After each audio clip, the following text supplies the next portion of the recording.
I once attended a conference on learning, and there was a professor who was describing an experiment that he did with a 5-year-old girl. And the experiment consisted of a pile of sticks of all different lengths. And the assignment was whether the girl was able to put them in the right order of length. 5-year-old. So the experiment started and the girl started working, and after about 20 minutes the professor came to the girl and asked, did you manage to put them in the right order? And the girl said, yes, I did. So what did the girl do? She put the longest one and the shortest one in one row. And that was her answer to the assignment. And she said, well, in the meantime, I used the other sticks to make this nice helicopter. So the professor continued with his story. But I didn't. I thought, what's going on here? Let's stop this for a minute. What's the assignment? Putting the sticks into a logical order. That was the assignment. And what did the girl do? She did something completely different. But how different is it? Is it just filling the time? No, I don't think so. This girl has really got imagination. She manages to make something really meaningful out of that pile of meaningless sticks. Now this, in short, is my story on education. What is important in education? Logical order, math, arithmetic, language, knowing how to spell the D's and the T's, or creating individuals that are capable of using their talents, using all their brain capacity, doing something meaningful in society. That brings me to the subject of talent. Is talent something exceptional? I think that we are all educated with the idea that talent is something exceptional. But obviously it's not. It's everywhere. And I'll show you some example. These pictures are of a children's choir that's in my city, Purmerend, which is an average city of about 100,000 people. And this children's choir exists for more than 30 years now. And it is one of the most successful children's choirs in the world. So how come?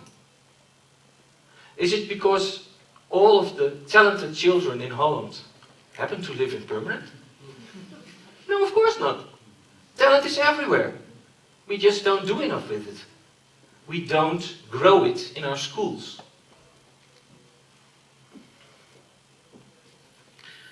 Fortunately, there are some schools in the Netherlands that have the courage to do it in a different way, to put the child in the center of the educational process. One of them is the Sudbury education system. And it is a school where there are no classes, where there is no program, where everybody is learning. It's a kind of community, it's a kind of a village.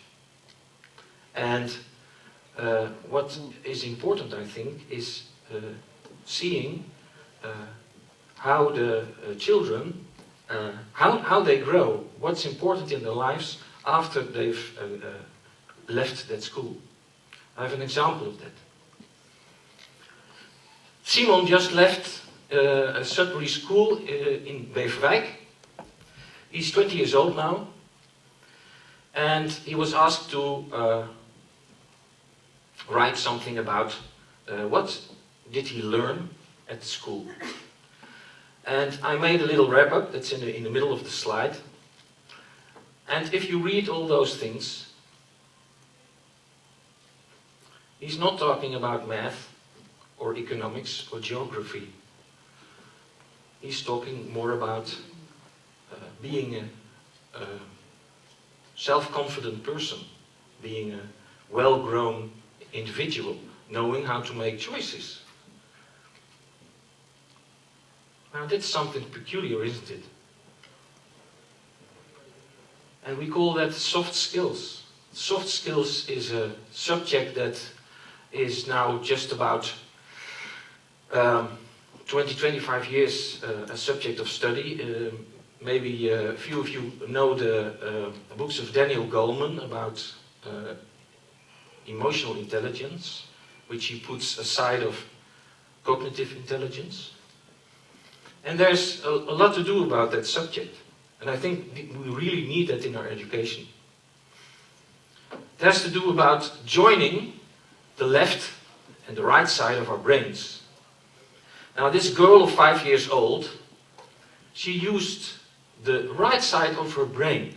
And most scientists don't really like the right side of our brains, because it's holistic and it's about imagination and about feelings and creativity that are not the subjects that the scientists in our world really like, because they think you cannot measure it. So our educational system is based on the left side of our brains, the things that you can measure. It's about logics, it's about order. But what happens when you combine the two halves, then you get really creative, full-grown people.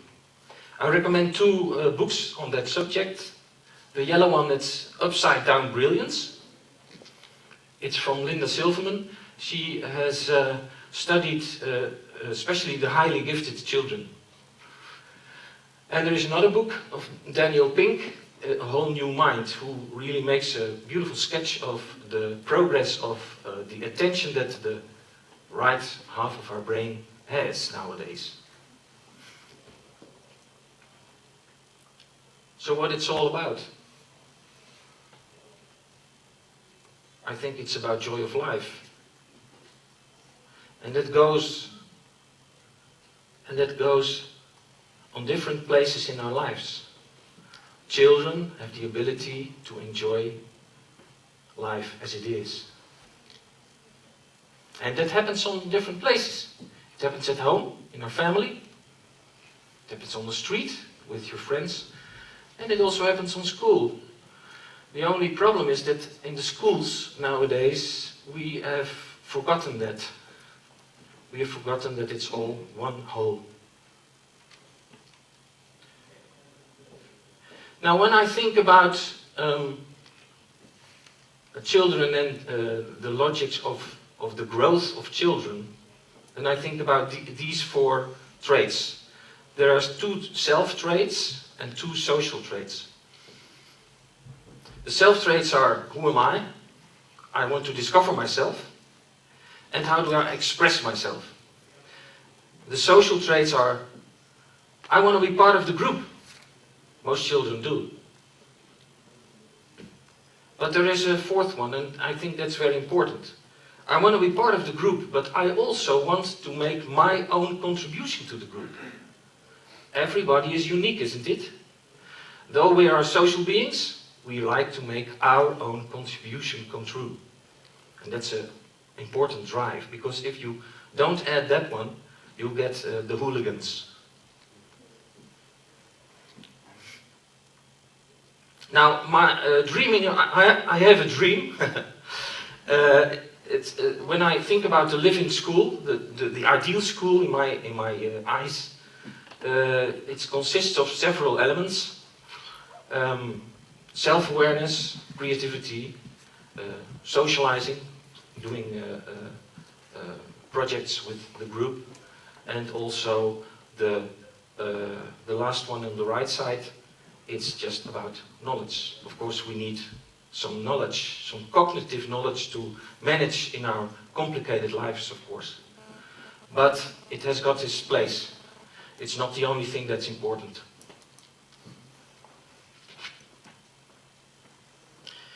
So when I address the people working in education, I think that there has to be a great shift from the old system to a new way of looking at learning and education. And I've took 3 traits of the old system, which is the class system. It's based on a very fixed division of children on the criterion of age, which I think is quite stupid, because children are very different, and replace it by an individual learning path. The technology of today gives a lot of opportunities to make, in fact, your own learning portfolio. The second trait is the one answer approach.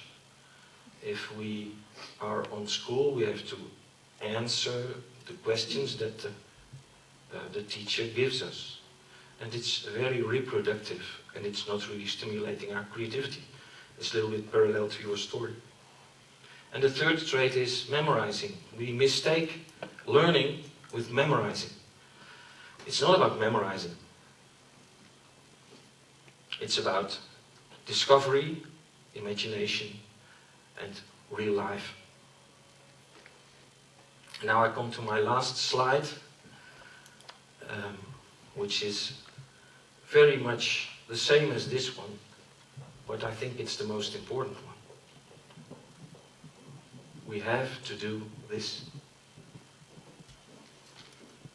Are there people in the room that are involved with education? Okay. I think we have to make that jump, because sticking somewhere in between doesn't really help. We have to make radical choices. We have to go to the right side. To the right side. That's a nice English word. Huh? The right side. And we have to leave the old system. And that takes courage. That takes wow. That's my story. Thank you very much.